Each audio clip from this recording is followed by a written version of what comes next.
काय मज्जा चालू आहे ना गोरगरिबांची.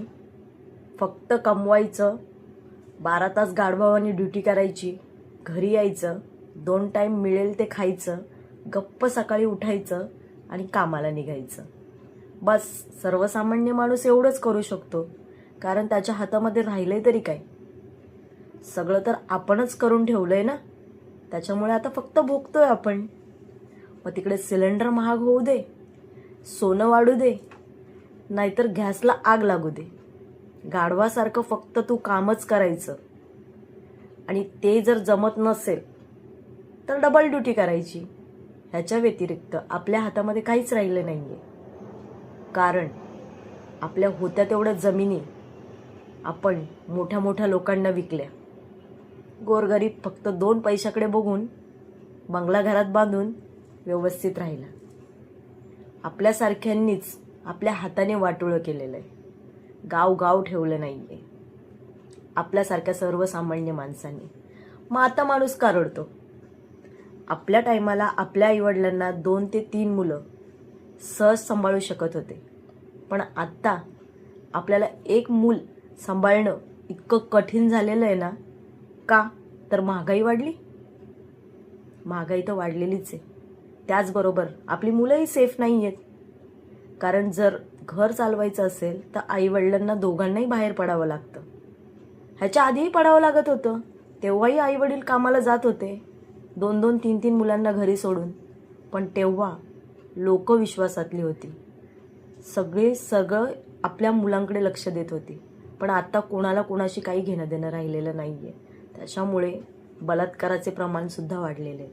मग मुलगा असो किंवा मुलगी असो, हे सगळं आपण आपल्या हाताने केलेलं आहे. मग आता का रडायचं? मुलांची लग्न ठरत नाही आहे, मुली जास्त शिकल्यात तर आईवडिलांना जमत नाही आहे, महागाई वाढली आहे तर आपल्यासारखं सर्वसामान्य माणूस रडतोय. मग काय फरक पडतोय? वाढू द्या ना, सोन्याचा भाव वाढला काय आणि सिलेंडरचा भाव वाढला काय. केलंय तर आपण आपल्या हातानेच ना. मग आता सगळ्यांनी भोगायला पण तयार राहा. सरकारला दोष देऊन फायदा नाहीये, कारण चुकलोय आपण. 2 रुपयाकडे बघून आपण आपल्या नको त्या जमिनी विकल्या, नको त्या लोकांना आपण सपोर्ट केला. त्याच गोष्टींचा फायदा आता आपल्याला मिळतोय. मला ह्यातलं काही जास्त कळत नाही, पण खरंच आज भाव सगळ्या गोष्टीचे वाढतात आहे. आपली मुलं सेफ नाही आहेत, सगळ्या गोष्टी संगतीत चालू आहेत. आज आपल्या मुलांना इतकं नुकसान होतंय, कोणाला काय फरक पडतोय बरं? बाकीच्या मुलांवर रेप होतोय, कुठे मुलं गायब होतात आहे, काय होतंय? कोणाला मुलं भेटतात आहे का? की बलात्कारांना शिक्षा भेटते का? नाही. तरी आपला सर्वसामान्य माणूस शांतच आहे, कारण ज्याचं जळतं त्यालाच कळतं. आपल्या थोडी मुलांना नेलेलं आहे, आपल्याला काय करायचं आहे?